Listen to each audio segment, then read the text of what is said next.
I'm Amber Collins, 32, and last month I received the same text I get every year.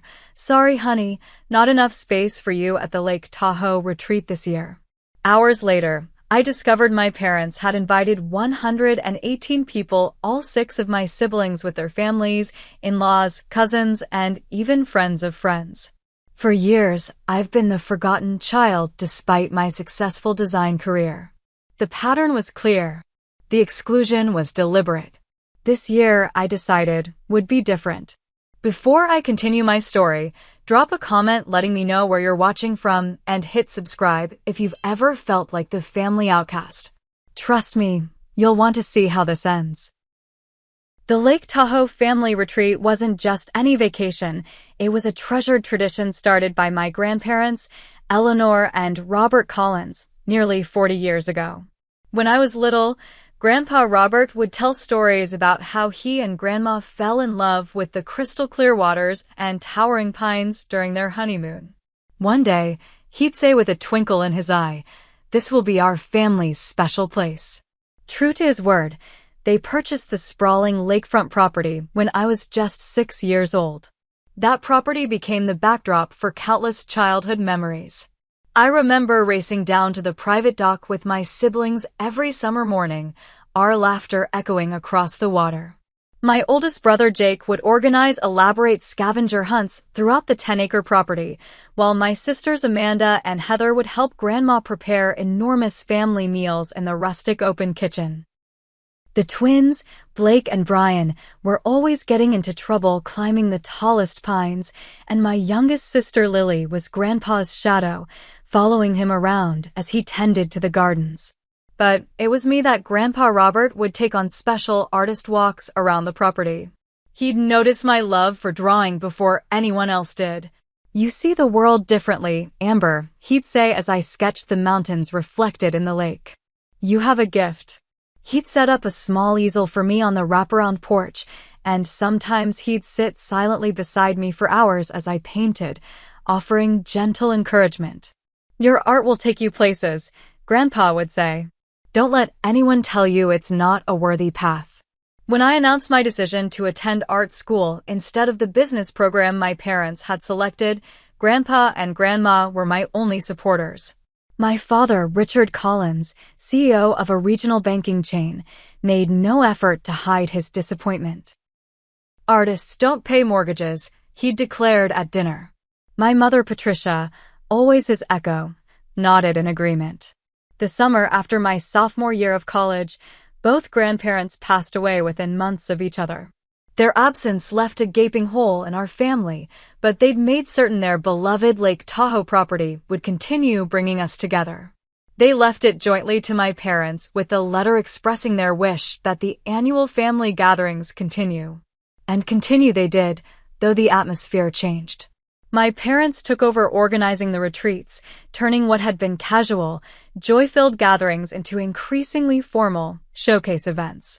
Guest lists expanded beyond immediate family to include my father's business associates and my mother's social circle.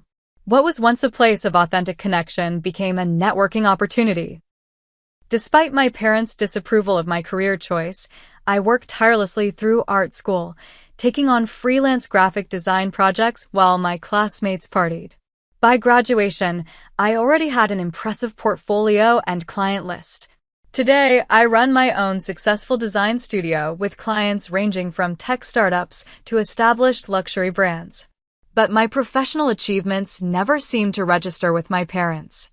The first year I was excluded from the retreat was 3 years ago. The text came 2 weeks before the event. "Honey, we're keeping it small this year, just immediate family. Not enough space. Maybe next summer." I was hurt but made excuses for them in my mind. Maybe they really were scaling back. Maybe they needed family bonding with just my siblings. I told myself it didn't matter, though I cried myself to sleep that night. The truth emerged through social media. Photos of not just my siblings but extended family, family friends, and business associates, nearly 60 people in total. When I casually mentioned seeing the photos to my sister Amanda, she became defensive. "Mom and Dad just thought you'd be busy with work." You're always so busy. Each of my siblings has their own relationship with our parents. Jake, the oldest at 38, followed Dad into banking and lives just 3 blocks from our parents with his wife and 3 children. He's the golden child who can do no wrong. Amanda, 36, married a plastic surgeon and is the perfect corporate wife, just like our mother. The twins, Blake and Brian, 34, both became lawyers at Dad's urging and work for the same prestigious firm. Heather, 30, is a pediatrician married to another doctor, a respectable profession in my parents' eyes. And Lily, the baby at 28, is a teacher who married her college sweetheart, a financial advisor. Then there's me. Single at 32, no children, running a creative business instead of having a real job, as my father calls it. The black sheep. The disappointment. For 2 consecutive years, the pattern repeated. Each time, the not enough space text arrived, and each time, social media revealed the lie. I maintained a facade of indifference, focusing on my growing business and trying to convince myself that it didn't hurt. But this year was different. I wasn't prepared for what I discovered while idly scrolling through Instagram one evening in early June. My brother Blake had posted a photo of a printed guest itinerary for the upcoming retreat. Getting excited for the biggest family gathering yet. Read the caption. I zoomed in on the paper, and there it was, a detailed schedule for activities divided into groups. And at the top, 118 confirmed guests. 118 people. And somehow, still not enough space for one more. My hand trembled as I stared at Blake's post. 118 guests. I counted the names I could make out on the blurry image, all 6 of my siblings, their spouses, their children. I spotted cousins I hadn't seen in years, my mother's sister and her entire family, even my father's former college roommate and his wife. Everyone but me. I immediately texted Blake, "Retreat looks amazing. Huge group this year." His response came quickly, "Yeah, gonna be epic." Mom and Dad went all out. I forced myself to sound casual. Wow, 118 people. Must be using every inch of the property. How do you know the exact number? Dad's been stressing about accommodating everyone. Had to rent 2 neighboring properties to handle the overflow. My stomach dropped. They'd rented additional properties. The not enough space excuse crumbled completely. I set my phone down and walked to my apartment window, staring out at the San Francisco skyline as tears streamed down my face. It wasn't about space. It never had been. The physical reaction was immediate. My chest tightened. My breathing became shallow. I slid down against the wall until I was sitting on the floor, hugging my knees. For nearly an hour, I couldn't move, replaying years of subtle exclusions and dismissals. The time my art won a national competition and my parents skipped the ceremony for one of the twins' baseball games. The Christmas when everyone received thoughtful gifts while I got a generic gift card. The family photos where I was positioned at the edge, easily cropped out. When I could finally move again, I called my best friend Grace. We'd met in art school and had been each other's support system ever since. She answered on the second ring. "They did it again," I said, my voice breaking. "The retreat?" "Oh, Amber." Her voice was soft with understanding. 118 people, Grace. They rented extra properties to fit everyone. That's beyond hurtful. That's deliberately cruel. Am I overreacting? Maybe there's a reason. Stop, Grace interrupted firmly. This isn't about space, and you know it. This is about control and punishment. They're punishing you for living a life they didn't choose. Deep down, I knew she was right. My parents had never forgiven me for choosing art over business, for building a life that didn't align with their vision. But acknowledging the truth didn't lessen the pain. That night, memories of previous family gatherings flooded back.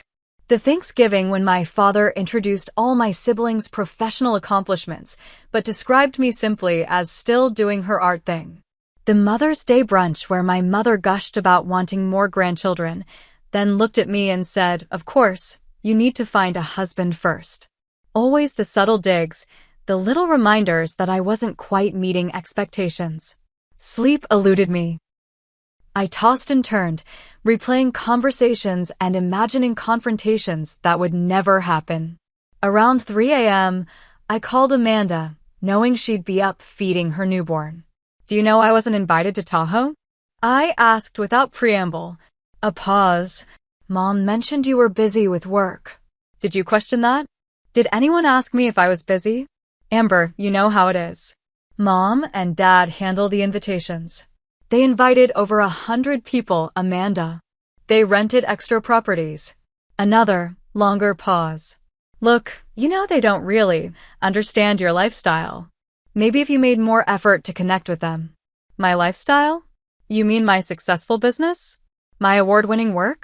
The fact that I support myself doing something I love?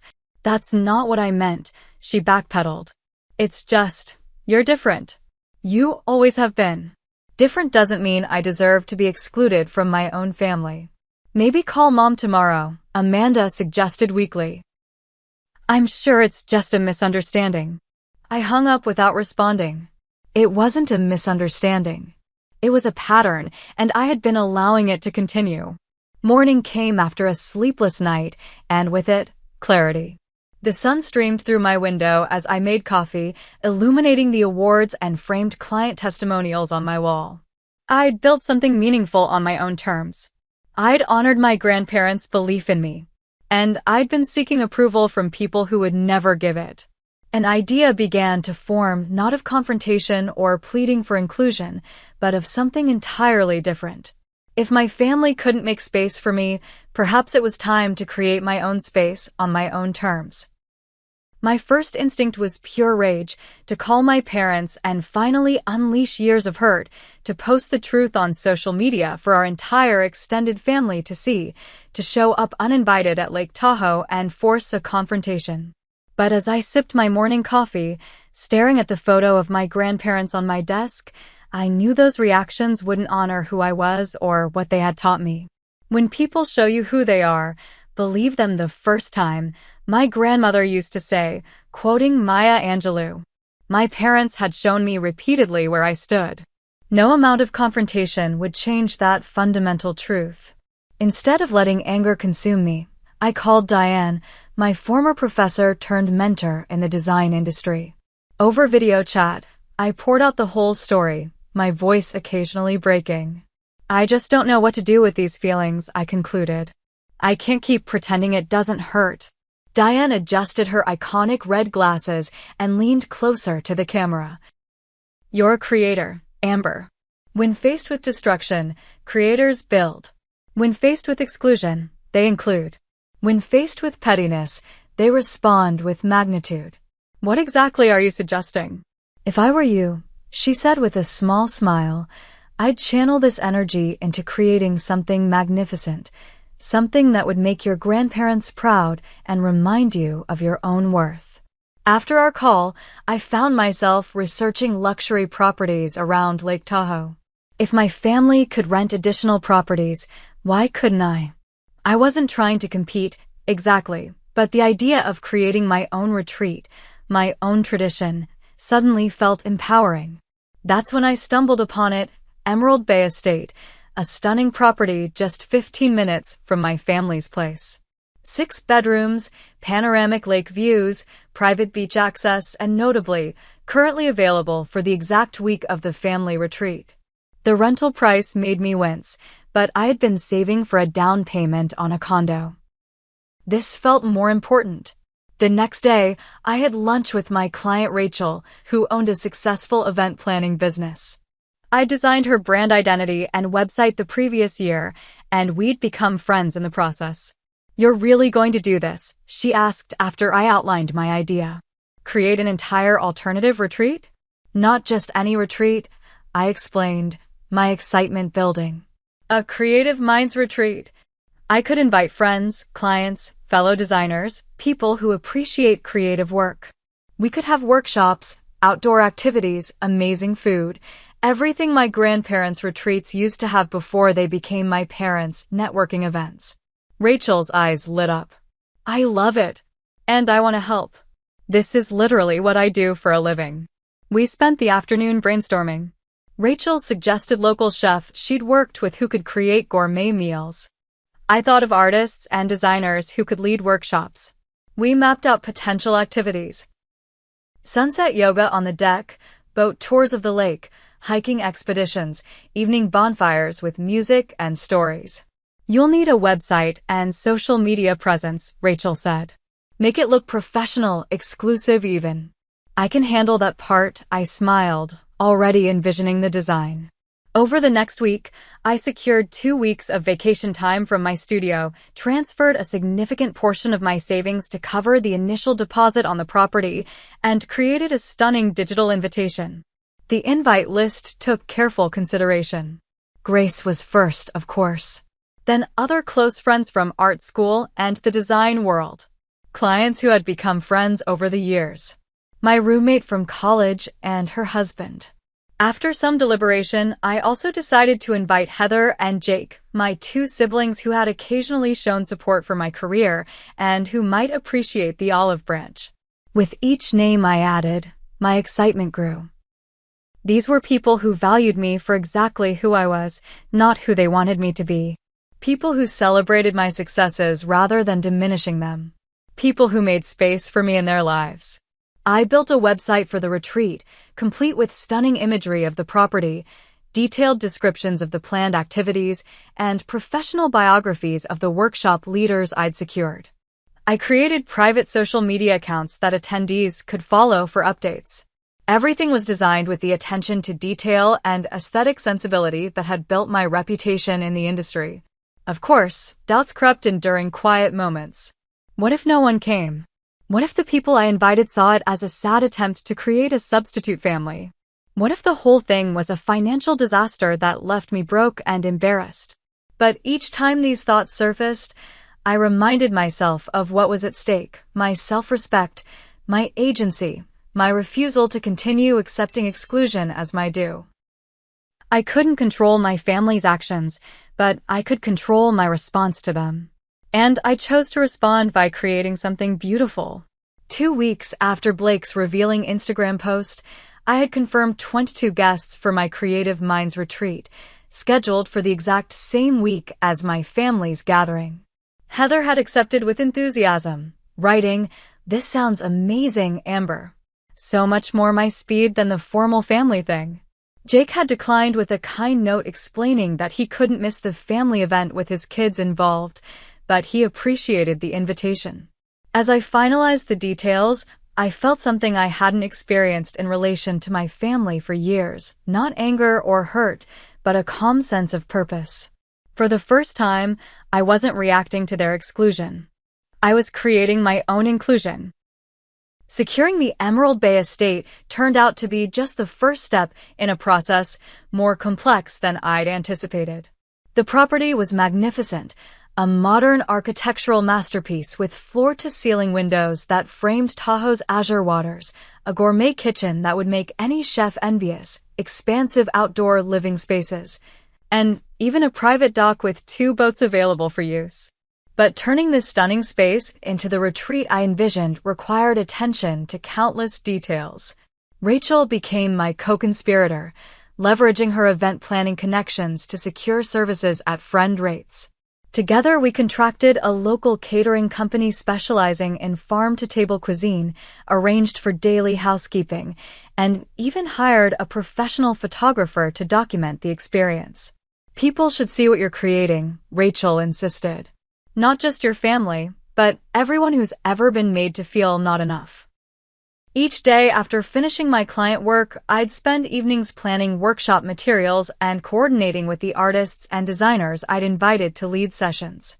Miranda, a celebrated ceramicist, would guide a pottery workshop on the property's back patio. Troy, a nature photographer, would lead early morning photo expeditions. Grace would conduct a session on creative journaling. I wanted the retreat to embody everything my grandparents had valued: creativity, connection, joy, and authenticity. I remembered how Grandpa Robert would organize stargazing nights on the dock, telling stories about constellations as we huddled under blankets. How Grandma Eleanor would arrange wildflowers from the property in mason jars placed throughout the house. These weren't expensive gestures, but they were thoughtful ones that made everyone feel special. The financial strain began to mount as deposits came due. I took on additional client projects, working late into the night to ensure I could fund the retreat without completely depleting my savings. There were moments when I questioned my decision. Was I taking this too far? Was I overreacting to years of exclusion by pouring thousands of dollars into what might seem like a petty response? But then I'd receive an excited message from one of my invited guests expressing how much they were looking forward to the retreat, and my resolve would strengthen. This wasn't about spite. It was about creating joy where there had been hurt. 1 week before the retreat, disaster struck. The catering company called to inform me that they had double booked and could no longer service our event. I sat on my apartment floor surrounded by welcome basket supplies I'd been assembling, fighting back tears of frustration. I can't believe this is happening, I told Grace over the phone. What am I going to do? 22 people expecting gourmet meals for 5 days, and suddenly no chef. Breathe, Grace said calmly. This is fixable. Let me make some calls. Within hours, Grace had connected me with Sophia, a personal chef who had trained at the Culinary Institute of America. She was between jobs and available for the entire week. After reviewing the menus I'd planned, Sophia suggested refinements that would actually improve the dining experience. What had seemed like a disaster had turned into an unexpected upgrade. The day before guests were set to arrive, I drove up to Lake Tahoe with my car packed to the brim with supplies. As I pulled into the circular driveway of Emerald Bay Estate, the afternoon sun illuminated the property in golden light. For a moment, I sat in my car, overwhelmed by what I'd accomplished and what lay ahead. The property manager gave me a tour, explaining the features of the house and handing over the keys. When he left, I stood alone in the great room, gazing out at the lake through the enormous windows. This space was mine, at least for the next week, and I had the power to fill it with whatever energy I chose. I spent the afternoon preparing welcome baskets for each guest. Into large market baskets, I placed locally made soaps, small bottles of California wine, artisan chocolates, custom journals with the retreat logo I designed, and handwritten notes thanking each person for being part of my life. For Heather's basket, I added a photo I'd found of the two of us as children, painting together on Grandpa's porch. As I arranged the baskets in each bedroom, my phone buzzed with a text from my mother. Hope you're enjoying your summer, honey. Anything special planned for next week? The text confirmed what I already knew. They hadn't even noticed that I was aware of being excluded. They expected me to remain ignorant, to accept the lies without question. Instead of responding, I took a photo of the sunset view from the deck and posted it to my Instagram with the caption, "Let the creative minds retreat begin." #emerging from the shadows. I knew my siblings followed my account. I knew word would spread. And for once, I didn't care. I was done hiding my hurt and pretending their actions didn't affect me. I was stepping into the light. The first guests arrived just before noon the next day. Grace pulled up in her vintage Volvo, followed closely by Troy and his partner David. Their reactions as they entered the property validated every dollar spent and hour invested. "Amber, this is unbelievable," Grace gasped, taking in the soaring ceilings and lake views. "You've outdone yourself." Throughout the afternoon, the remaining guests trickled in. Some I hadn't seen in years, and our reunions were filled with genuine warmth. Everyone marveled at the property, the welcome baskets, the detailed itinerary I'd created for the week ahead. The energy in the house built with each arrival, creating exactly the atmosphere I'd hoped for: creative, expectant, joyful. Sophia, the chef, arrived with assistants and began preparing our welcome dinner as I showed guests to their rooms and helped them settle in. By sunset, all 22 participants had arrived, including my sister Heather, who pulled me into a tight hug. "This is incredible," she whispered. "I had no idea you were planning something so amazing. Did anyone else in the family notice my Instagram post?" I asked quietly. Heather's expression turned slightly uncomfortable. Mom asked if I knew anything about it. I just said I'd be seeing you this week. I nodded, appreciating her discretion. Thank you for coming. It means a lot. Our first dinner exceeded all expectations. Sophia served a multi-course meal featuring locally sourced ingredients, each plate a work of art. We dined at a long table on the deck, string lights twinkling overhead, the conversation flowing as freely as the wine. I stood to welcome everyone officially, my heart full as I looked at the faces of people who had chosen to be there, who had made space for me in their lives. To creativity, to connection, and to creating our own traditions, I toasted, raising my glass. As the evening progressed, I noticed guests taking photos and posting them on social media. By morning, my phone was buzzing with notifications, not just from retreat participants sharing their experiences, but from family members who had suddenly realized what I was doing. The first text came from Blake. That place looks incredible. What's this retreat thing about? Then Amanda. Mom's asking why Heather is with you and not at the family gathering. Just FYI. I chose not to respond immediately, focusing instead on the morning's activities. We began with sunrise yoga on the deck, led by David, who was a certified instructor.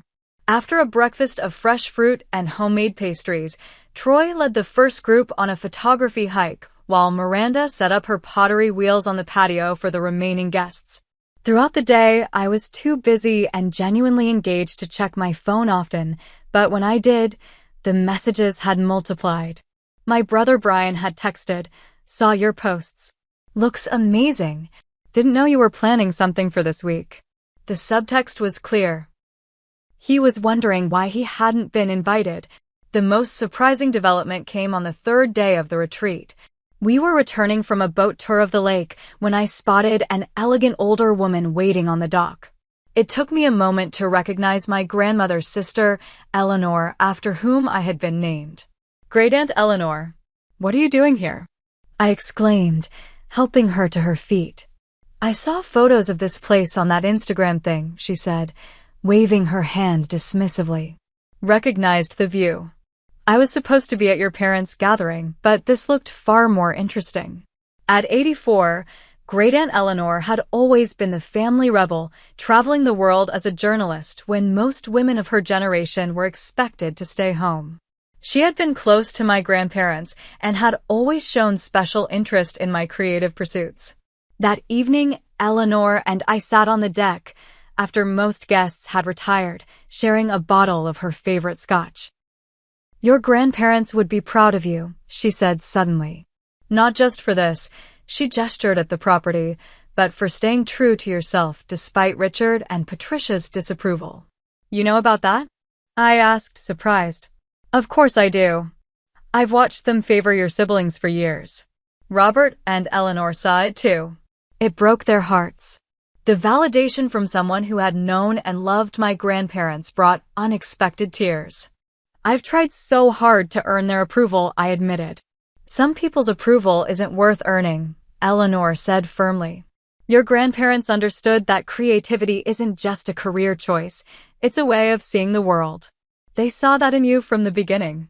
The conversation with Eleanor centered me, reminding me why I'd created the retreat in the first place. It wasn't about proving something to my parents. It was about honoring the parts of myself they couldn't or wouldn't value.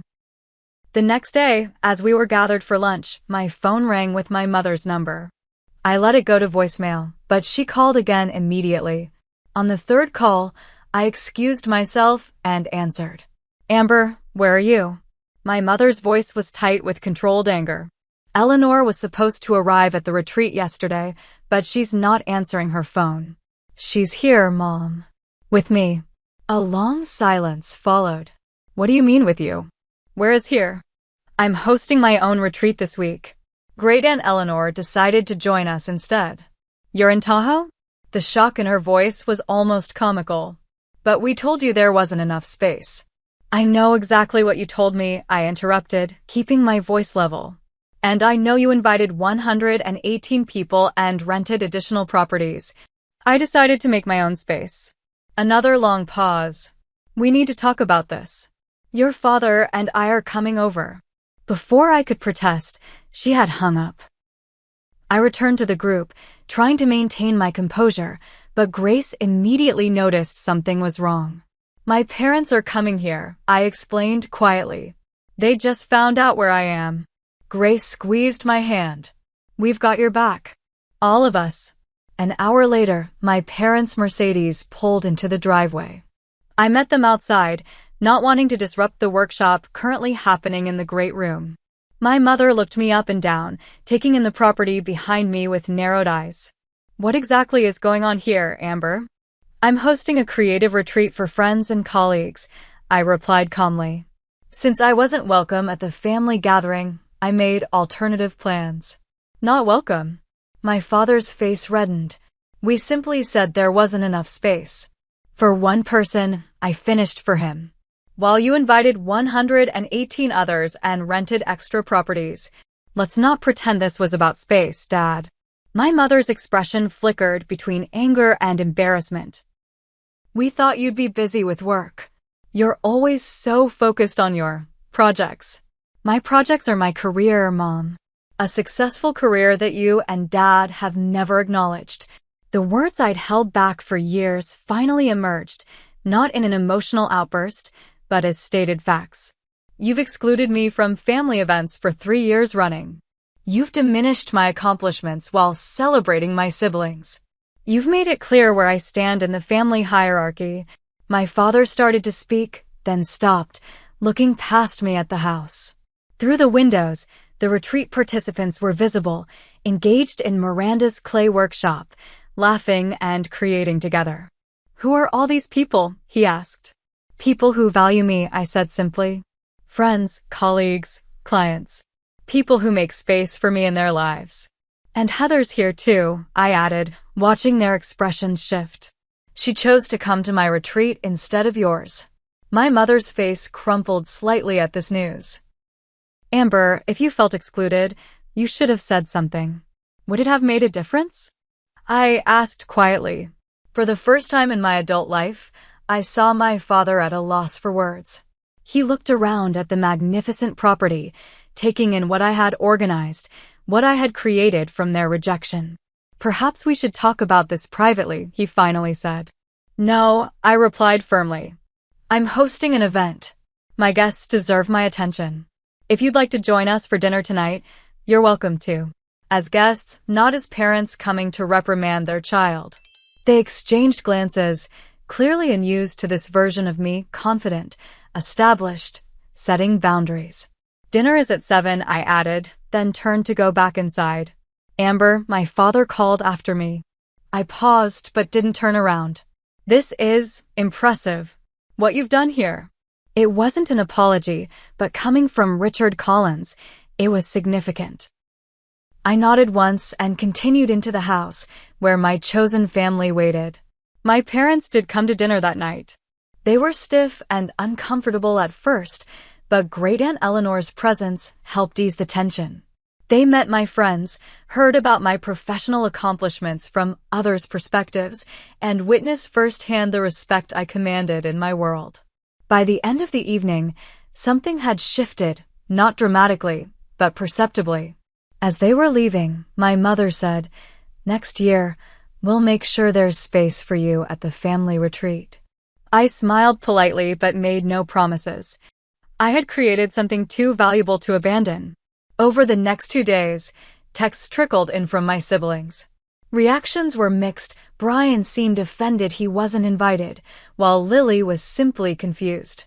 Amanda was defensive of our parents, while Jake sent a thoughtful message acknowledging that the family hadn't always been fair to me. The most surprising response came from Blake, who showed up unannounced on our last full day.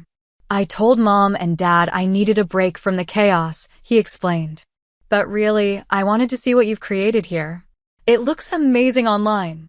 I gave him a tour, introduced him to my friends, and invited him to join our closing dinner. Watching him engage with my creative friends, I saw glimpses of the curious boy he'd been before our parents' expectations had narrowed his path. As the retreat neared its end, the success was undeniable. Participants were already asking about next year, professional connections had formed that would lead to collaborations, and I had proven, to myself most of all, that I could create meaningful traditions on my own terms. The final morning of the retreat arrived with a bittersweet quality.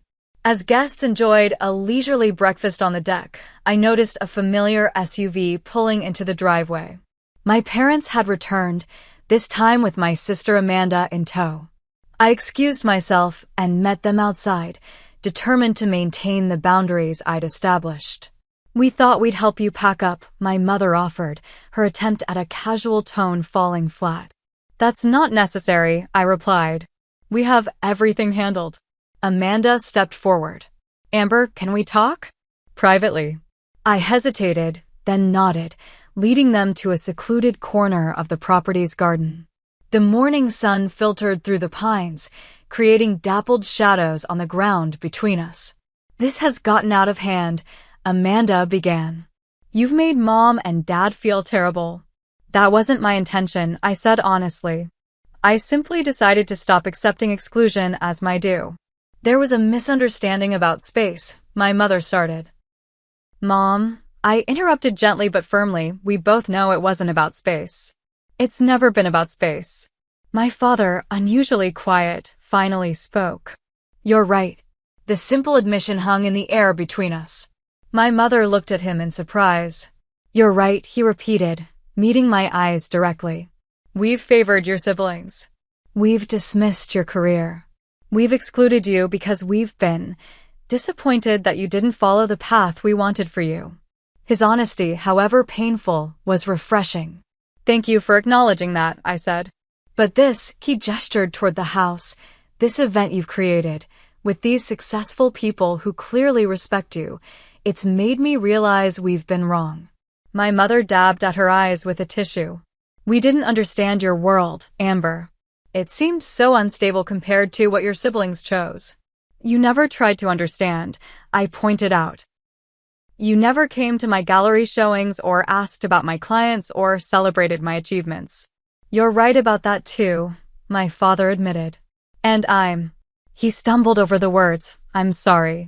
Coming from Richard Collins, those words were as rare as snow in July. I felt something tight in my chest begin to loosen. "I can't promise things will change overnight," he continued. "But I'd like to try to understand your world better."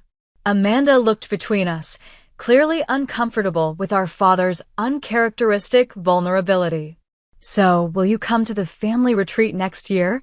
she asked, attempting to move past the emotional moment. I considered her question carefully. "I'm not sure. I might host my own retreat again. It's been healing. Perhaps we could coordinate the dates," my mother suggested, "so they don't conflict. You could attend both, or at least part of each." It was a small olive branch, but a genuine one. "I'd consider that," I replied. At that moment, Grace appeared at the garden entrance. "Sorry to interrupt, but we're ready for the closing circle whenever you are." "I'll be right there," I told her, then turned back to my family. "You're welcome to join us for our closing ceremony if you'd like." As participants, not observers. To my surprise, my father nodded. "We'd like that." As we walked back to the house, Amanda whispered, "Blake hasn't stopped talking about yesterday. He said it was the most relaxed he's felt in years." The closing circle was a tradition I'd borrowed from my art school days, a chance for participants to share reflections on their experience. We gathered in the great room, sitting on cushions in a circle, each person taking turns to speak. When it came to my parents' turn, my father cleared his throat awkwardly. "I'm not much for public speaking unless it's about quarterly projections," he began, eliciting gentle laughter. "But I want to thank Amber for allowing us to be part of this. It's opened my eyes to a world I didn't understand before." After the ceremony, as guests began to pack and exchange contact information, my parents pulled me aside. "We'd like you to come to dinner next week," my mother said. "Just us. To talk more." I agreed, but added, "I need you to understand something. I'm not going to change who I am or what I do to earn your approval. That's not on the table." "We know," my father said, surprising me again. "Maybe it's we who need to change." After they left, I rejoined my guests for our final lunch. Great Aunt Eleanor sat beside me, her eyes twinkling with mischief and wisdom. "You know," she said, taking a sip of her iced tea, "sometimes the family you create is more important than the family you're born into." I looked around at the table filled with people who had chosen to spend a week supporting and celebrating each other. "I think you're right. But," she added, patting my hand, "it's nice when both can coexist. Give them a chance, Amber. Not for their sake, but for yours." As guests departed throughout the afternoon, the house grew quieter. Heather was among the last to leave, pulling me into a tight hug. "This was transformative," she said. "I've been so caught up in meeting Mom and Dad's expectations that I forgot what it feels like to just create, to play, to connect authentically." "You're welcome at my table anytime," I told her. Blake had extended his impromptu visit and helped load the last of the supplies into my car. As we closed up the house, he said, "I'm sorry, Amber." "For what?" "For not seeing what was happening to you. For going along with it." I looked at my brother, really looked at him, and saw not the corporate lawyer our parents had molded, but the boy who used to build elaborate sandcastles with me at the lake. "Maybe we can all do better moving forward," I suggested. By sunset, I was alone on the deck of Emerald Bay Estate, watching the golden light fade from the water. The retreat had been a success beyond my expectations, not just professionally or socially, but personally. I had transformed exclusion into inclusion, rejection into creation, hurt into healing. I didn't know what would happen with my family moving forward. Decades of patterns couldn't be undone in a single weekend. But for the first time in years, there seemed to be an opening, a willingness to see me as I was, not as they wished I would be. As I locked the door of the property for the final time, I felt a profound sense of gratitude for my grandparents who had recognized my creative spirit, for friends who had supported my vision, and even for the exclusion that had forced me to create something uniquely mine. Whatever happened next, I knew this truth. I would never again make myself smaller to fit into spaces too narrow to hold all of who I was. The drive back to San Francisco gave me time to process everything that had happened. The mountain roads wound down from Tahoe's elevation, each curve bringing me closer to my everyday life, but with a new perspective. The retreat hadn't just been a one-week event, it had been a turning point. When I arrived home, my apartment felt different, not physically, but energetically. The space that had witnessed my tears of exclusion now held the confidence of someone who had transformed rejection into creation. I unpacked slowly, each retreat item, the leftover welcome basket supplies, the printed itineraries, the group photos, a tangible reminder of what I'd accomplished. The responses from guests began flooding in the next day. Email after email expressed gratitude, described creative breakthroughs, and asked about next year's retreat. Troy wrote that he'd secured a major photography exhibition after showing his Tahoe shots to a gallery owner. Miranda mentioned that 2 retreat participants had commissioned large ceramic pieces for their homes. Grace called to say she'd already started a group chat for Creative Minds Retreat alumni. What had begun as a response to exclusion had become something with a life of its own, a community, a tradition, a testament to the power of creating your own table when you're not offered a seat at someone else's. The promised dinner with my parents came the following week. I arrived at their San Francisco home with cautious optimism but firm boundaries. The conversation was awkward at times, with decades of patterns not easily broken, but there was an undeniable shift. My father actually asked questions about my business, real questions that suggested genuine interest. My mother showed me a ceramic bowl she'd purchased from a local artist, seeking my opinion on the glazing technique. "We've been talking," my father said over dessert, "about the family retreat." I waited, expecting them to press me again about attending next year. "We think it's gotten away from what your grandparents intended," he continued. "Too many people, too formal, too networky." "Next year," my mother added, "we're scaling back. Just immediate family." The way it used to be. I nodded, appreciating the gesture but not ready to commit. That sounds nice. And my father cleared his throat. We'd like to come to your retreat next year. Just for a day or two. If that would be all right. To see your world more fully.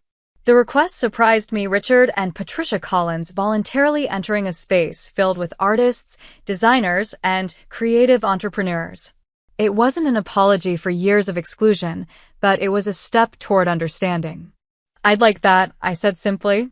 The weeks that followed brought healing conversations with some siblings and continued tension with others. Heather and I began meeting weekly for coffee, reconnecting as adults in a way we never had growing up. Jake invited me to his son's art show at school, a small gesture that meant more than he probably realized. Blake called occasionally, asking questions about my work with a curiosity that seemed genuine. Amanda remained defensive of our parents, unwilling to acknowledge the family dynamics that had hurt me. Brian and Lily kept their distance, perhaps unsure how to navigate the shifting family landscape. I accepted these varied responses, understanding that each sibling had their own relationship with our parents and with me. I also began seeing a therapist, something I'd considered for years, but had always pushed aside with work excuses. Dr. Michaels helped me understand the family patterns that had shaped me, how being the different child had both wounded me and strengthened me, how seeking parental approval had driven me, but also limited me. The retreat was a pivotal moment, she observed during one session. You stopped asking for inclusion and created it for yourself. That's immensely powerful. The professional impact of the retreat surprised me most of all. Participants had shared their experiences on social media and in industry circles, leading to new client inquiries and collaboration opportunities. My studio received feature coverage in a major design publication, with the retreat mentioned as an example of creative community building. I was invited to speak at design conferences about fostering creative communities, a new direction I hadn't anticipated. 3 months after the retreat, Great Aunt Eleanor called with unexpected news. I've been thinking about Robert and Eleanor's wishes for the family property, she said. It was never meant to be a status symbol or networking venue. It was meant to nurture creativity and connection. I know, I agreed, remembering the days when my grandparents were alive. I've spoken to the family trust lawyer, she continued. As the last surviving sibling, I have some say in how the property is used. I've requested that 1 week each summer be designated for a creative retreat under your direction. I was speechless, tears springing to my eyes. Your grandparents saw your gifts from the beginning, Eleanor said gently. This is what they would have wanted. The trust lawyer confirmed the arrangement the following week. My parents, surprisingly, didn't fight it. Your retreat was impressive, my father acknowledged when I called to discuss it. Maybe it's time the property hosted something meaningful again. As I began planning the next year's Creative Minds retreat, this time at my grandparents' beloved property, I reflected on the journey of the past year. What had begun with the pain of exclusion had led to the creation of something more valuable than mere inclusion in someone else's event. I had learned that sometimes rejection is redirection. That creating your own path can be more fulfilling than following someone else's.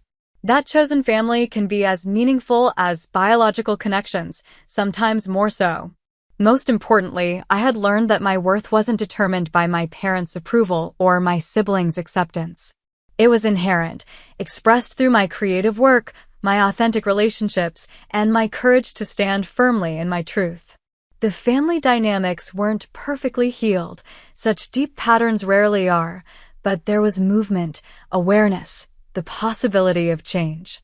I had set boundaries without burning bridges, created space without closing doors. Looking out my apartment window at the San Francisco skyline, I thought about all the people who might be feeling excluded, diminished, or forgotten by those who should value them most. I thought about how the retreat had created a template that others might follow, a way of responding to rejection with creation rather than despair. Next year's retreat would be even more intentional, more inclusive, more creative. I opened my laptop and began drafting ideas, feeling my grandparents' spirits guiding my hands. Sometimes the most powerful response to being told there isn't enough space for you is to create a space so magnificent that others long to be included in it. A space built not from resentment, but from self-worth, not from competition, but from abundance. I had done exactly that. And in doing so, I had not only changed my family's perception of me, I had transformed my perception of myself. Have you ever been excluded from family events or made to feel like the black sheep? How did you respond? I'd love to hear your stories in the comments below. And if this story resonated with you, please hit that like button and subscribe to hear more journeys of healing and empowerment. Remember, sometimes the family we choose is the one that truly sees us. Share this with someone who might need to hear this message today.